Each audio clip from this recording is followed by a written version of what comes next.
So I would like to welcome next Matthew Plant, who's going to talk about embedding Scheme into Rust. Great. Thank you so much. It's great to be in a room with all of the Scheme programmers in the world.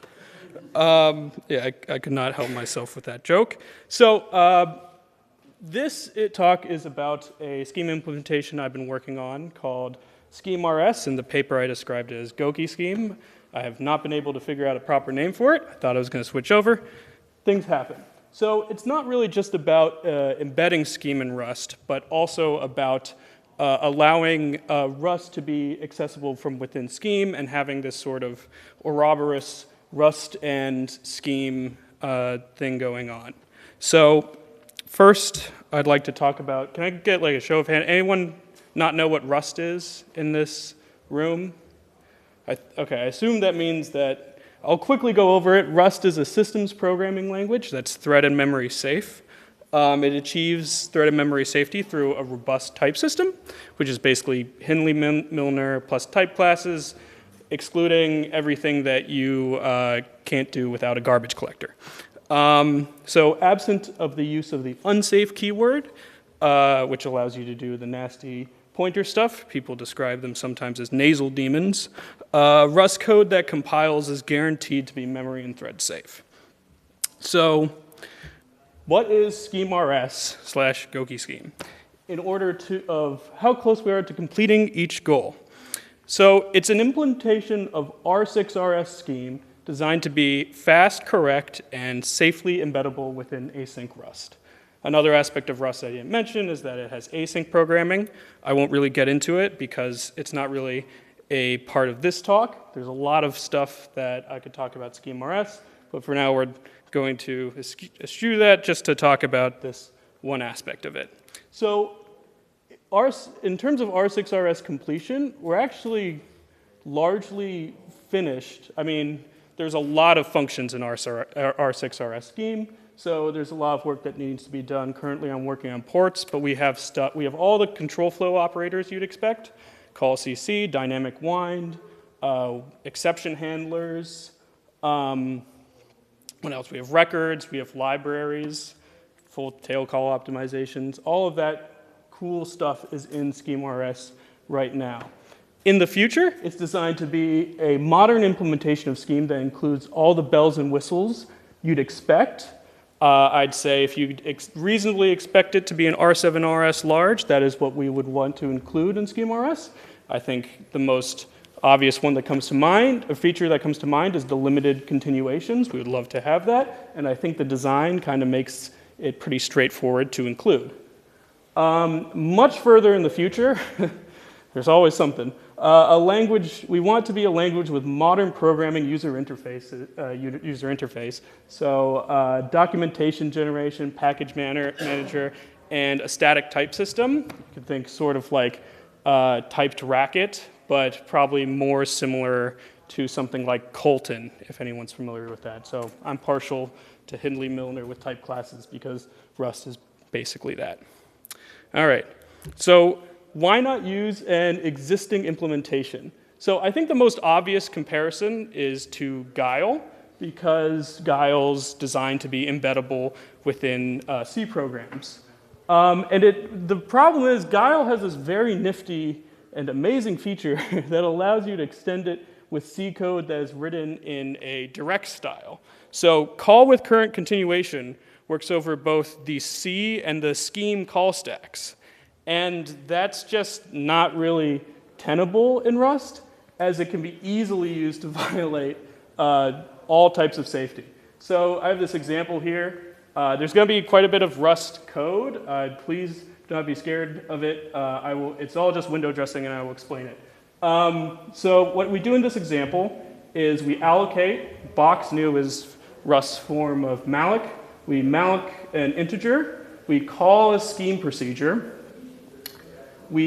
After that procedure completes, we increment a value and increment the allocated value, and then we free it. That's what drop does. So this is a problem. Guile has a few ways of dealing with this, but they're all quite explicit. But the problem here is if you capture the continuation in the procedure call and you resume that continuation, you have a dangling pointer. And basically, if you wanted to create guile bindings for Rust, you would have to have every procedure call be unsafe. And that just is not really quite useful for using Rust. And you can replace this box with maybe like locking a mutex. You lock the mutex, you resume the call, and suddenly you have access to some data that you did not lock or was already unlocked. So hopefully that's convincing of enough of why we need a new implementation for Rust, and the other reason being it's fun. We all love making scheme implementations.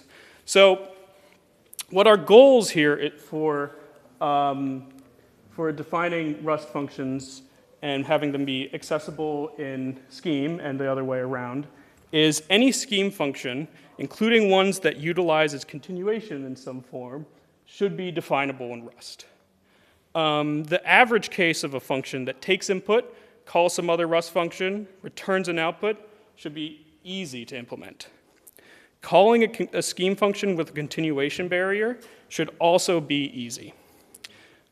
Defining a function in Rust, like call CC, should be doable. And so how do we go about doing that? So before we consider how Rust functions can be called in Scheme, let's first consider how we convert Scheme procedures into something that is callable in Rust. And the way we do it is a pretty common method, which is we take our syntax, we parse and expand it to an AST, and then we convert that to a continuation passing style. After that, we use crane lift to just-in-time compile that code into runnable functions. Before, this was LLVM. LLVM turns out to be very slow for JIT compilation. And also the fact of the matter is our CPS IR is not terribly complicated right now. In the future, making it more complicated might see more optimization benefits from LLVM, but right now we don't have a lot of those, so crane lift is the obvious choice. So again, more scary Rust code, but basically this crane lift JIT compilation step creates a function pointer. And the important thing to note here really is that it's a function that takes an arguments, a continuation, and returns an application. And that kind of is a pretty common structure for Scheme implementations. This allows you to run a CPS trampoline.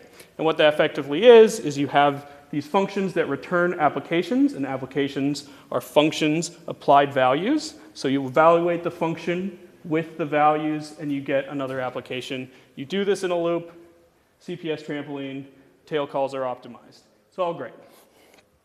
But the solution comes from this form that we've compiled our Scheme functions into, and that is we want to make it easy to program in direct style with continuation barriers, but require CPS otherwise from our Rust functions.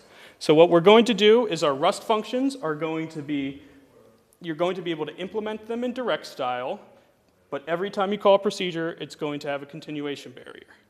But you will be able to directly implement Rust functions in a continuation passing style.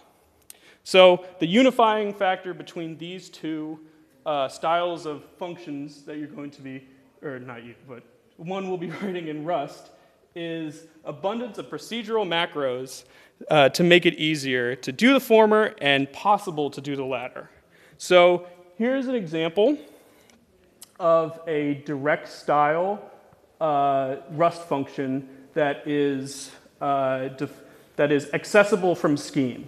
So at the top, we have a bridge procedural macro. So that's what that hash bridge does. It defines the name of it because Scheme is much more permissive for identifiers than Rust is. It indicates which library to put it in. And beyond that, you have a normal Rust function. It's really just how you would program in Rust, and all of the bells and whistles you would expect are automatically handled for you. So, for example, in Rust, it is common to do error handling with the result. the result enum. And the result is either the value on the left or the value on the right. I think in Haskell it's either. What happens if, for example, on this line, if you try to convert one of the values into a number and that fails, this question mark will return early with a condition. And when Scheme'25 runs your function, sees that a condition has been returned, it will automatically raise that to the current exception handler. So easy to implement direct style code. If you were to put a procedure call into it like this, now we have an answer to this call CC conundrum in that we do not provide it with a continuation, so it cannot possibly capture Rust's call stack. So how do we go about implementing the opposite, which is when we want Rust functions to have access to the continuation? So this, again, is a lot of very scary code. I apologize. But basically what this is demonstrating is that you can implement apply, the apply function, in Rust itself. And the way we go about doing that is providing you with a bunch of stuff, including the continuation, the exception handler, and the dynamic wind. Eventually, this might just become something like continuation marks, which is a common way of implementing those two things. And so on the left, you see how you would go about implementing apply. And we still need a macro. It does a little bit of work, but much less than the last one. It still has the result type. So it will raise a condition if you return from that, return early with the condition with an error type. It still requires you the name and the library, and in addition, it requires the arguments named. Eventually, we'd like to get rid of that and have it automatically, take the arguments from this function and just read their names and then put them in there. The naming is important for like debug information. So if you just call apply or don't call apply, you just take apply's identifier, it will give you those arguments so you know how to use it in some sense. So yeah, this means that we have basically two ways of calling Rust code that gets basically conflated into this one function pointer. So when you take a look at a procedure in Scheme'25, the function pointer is a sum type between the bridge pointer and the user pointer that I described earlier in a slide. It can also be a continuation pointer, which is the same as a user pointer, but without a continuation. It's just an implementation detail. But when we see these two different types, we apply these we apply those arguments in basically the same way, and we get this sort of unified stack. And this really emphasizes the goal in Scheme'25 to make things correct more than anything else before we make things fast, before we make them fast, really. This allows us to implement basically every function you can imagine in Rust. So call CC is implemented in Rust. With exception handler is implemented in Rust, in part because we also include the exception handler. Dynamic wind also implemented in Rust. All of the records, the procedural layer for records, all of the procedural layer for records is also implemented in Rust. I will not lie, it gets very complicated to program in continuation passing style in Rust.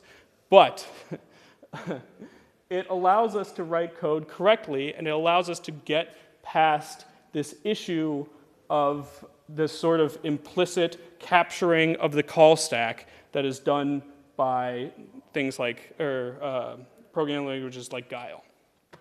All right, so the next part I would like to talk about is converting Rust types to scheme records. So not only do we want to be able to take scheme values and convert them into reasonable Rust types, like you would take a value and expect it to be a number and you get a number, or like an I32, I64, etc. Or you see that a value is a string and you want a Rust string and be able to operate on it as you would in Rust. We also want to be able to convert Rust types into scheme records. So among other things, the impetus for this was to allow us to conveniently create condition values in Rust and have them seamlessly converted to scheme conditions. So if we look back at all these examples, that condition structure is the same one that is present in Scheme. So it can be converted to a value. It's a custom structure that is not present initially within value. It is just an extension of the record type. So a scheme RS value has like 15 tag values or something, and one of them is record, and that condition struct can automatically be converted into a scheme RS record. And so how do we do this?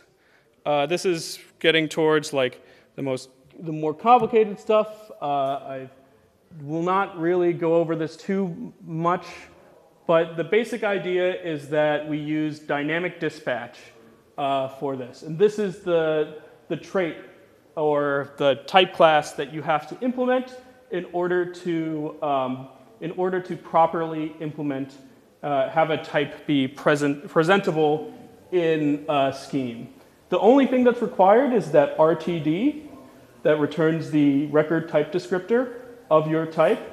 This extract embedded record function allows you to create the parent-child hierarchy that you would typically, that is possible in Scheme, but if you're doing it in Rust, you might want to, you can't really there isn't really inheritance, so you have to embed the parent type directly into your record or your struct or whatever. These next two are pretty obvious. They get the field and set the field of the kth field that you might have. So let's take a look at what the simplest case for this, for example, is the simple condition, which is at the top of the, is it at the top of the condition? I can't remember. But regardless, it's all you have to do for it is specify the record type descriptor. And again, we use procedural macros, that's what RTD is, to make this very easy. So you just specify the name, and then bam, you can take this simple condition and convert it into a Scheme value and have it be accessible in Scheme. You can make this more complicated if you want. This is what the message looks like. This includes embedding a simple condition in the message. So the parent is the GC simple condition, and whenever we request an RTD that a simple condition is a subtype of, we get the parent of it. This is a more complicated example of an RTD description. So in message, the message type, the field message is not typically mutable. In this example, I made it mutable to show you that you can specify whether fields are mutable or not. And there's only one field, so we ignore K. And yeah, that is how we are able to sort of bridge this gap between Rust and Scheme and make both like functions and values accessible from each other. So this wouldn't be any interesting if I didn't have benchmarks, and I unfortunately have very terribly collected benchmarks because I only started collecting them about a week ago and then went on a scramble to optimize SchemeRS as fast as possible to improve these benchmarks as much as possible. But the the interesting thing about them is they're not as actually bad as I would expect. They're pretty bad, but not as bad as I would expect. So here's an example. This compares integrate, which is the R6RS example code for integration, run with 10 and 100 steps for Scheme'-RS and a bunch of other implementations. Scheme at the top is Scheme, so kind of like the shining beacon of how fast Scheme should be. And on the left, when we have 10 rounds, it actually performs not as bad as I would expect it to. On the right, you can't really see it, but it goes up all the way in the right of the chart. It's not like outside the range of like Chibi Scheme, but it, you know, what can I say? We're working on it. But basically, this is the theme of Scheme'-RS, is that as things go longer and as data gets larger, I could talk a lot about the garbage collector and how it's not as great as it should be, but as the larger things get, the speed tends to degrade, but for large things, it tends to perform well, at least okay. So in this next example, this is call CC. This is a benchmark that is, if you've ever gone to the call with continuation Wikipedia page, there's an example called yin yang, which basically prints church numerals. It's a pretty good example of just calling call CC a billion times. And again, for 100 iterations of that, Scheme'-RS does okay. Not as good as some of the more well-tuned implementations, but better than Chibi. For call 1000, I'm suspecting there's a bug somewhere. So anyway, it's correct, it's just doing a lot more work than it's supposed to. And now I would like to show you the most shocking thing here, which is that for calling Fibonacci on the Fibonacci sequence, finding the 100,000th Fibonacci sequence, for some reason Scheme'-RS is the best. And this completely shocked me. I have no idea how this happened, but yeah, for some reason we did right at this point. And yeah, I think that's it. Does anyone have any questions? Thank you all for coming here. Oh, sorry, someone raised their hands. I don't know what the protocol is here. First talk, everybody, sorry.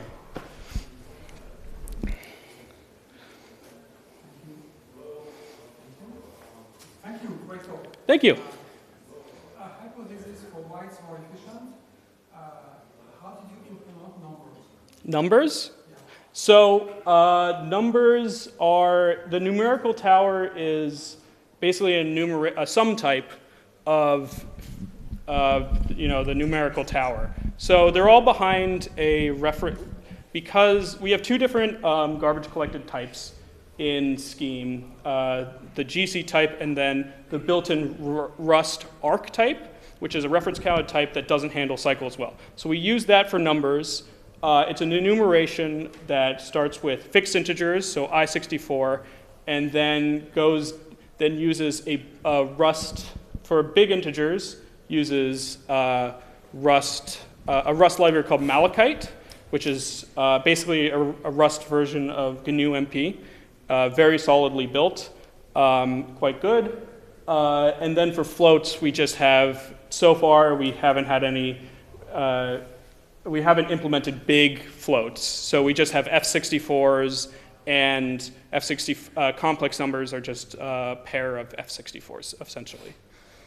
So I was just conjecturing that your faster implementation of Fibonacci was because of your faster implementation of numbers and of integers. It is entirely possible.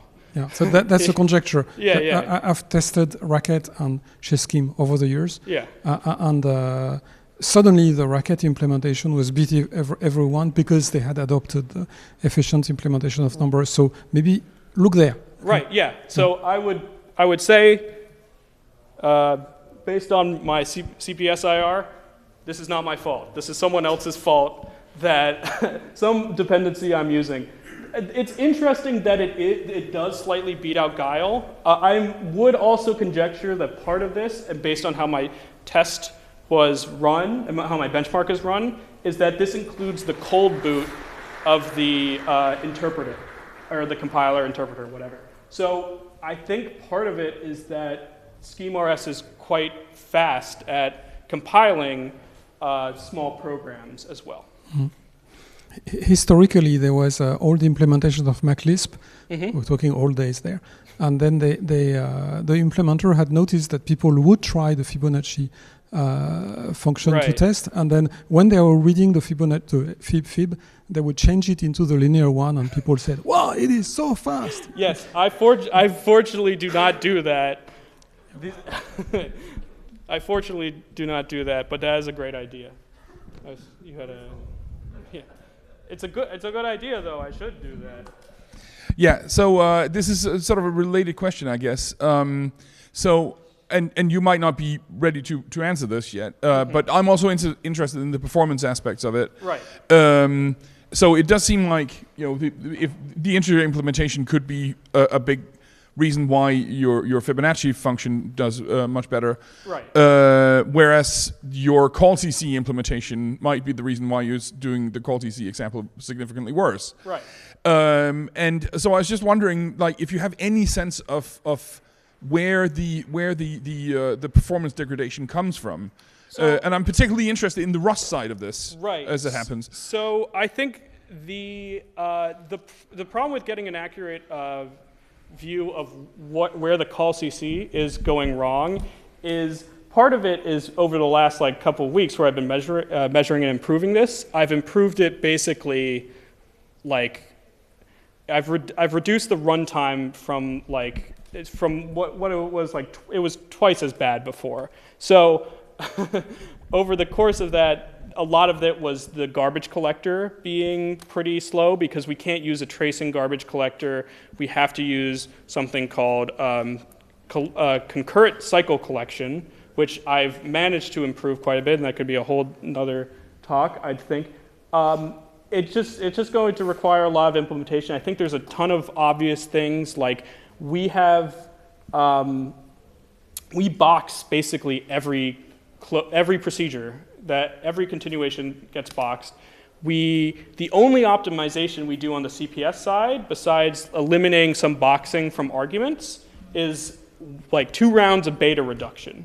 So there's a large number of things that can improve on the CPS IR. So, and I think that it's a solid foundation to be fast in the future, frankly, but not right now. And that's kind of why I chose it. I didn't choose it because it would be fast immediately. In fact, when I switched to CPS, I didn't have a beta reduction. It blew up everything by 300 times. So it's a very much a work in progress and creating more optimization passes and all those sort of things. I figured it was a sort of an early stage to ask that question. Right. But yeah, I'm still interested. Yes. So anyway, thank you very much. Thanks to everyone.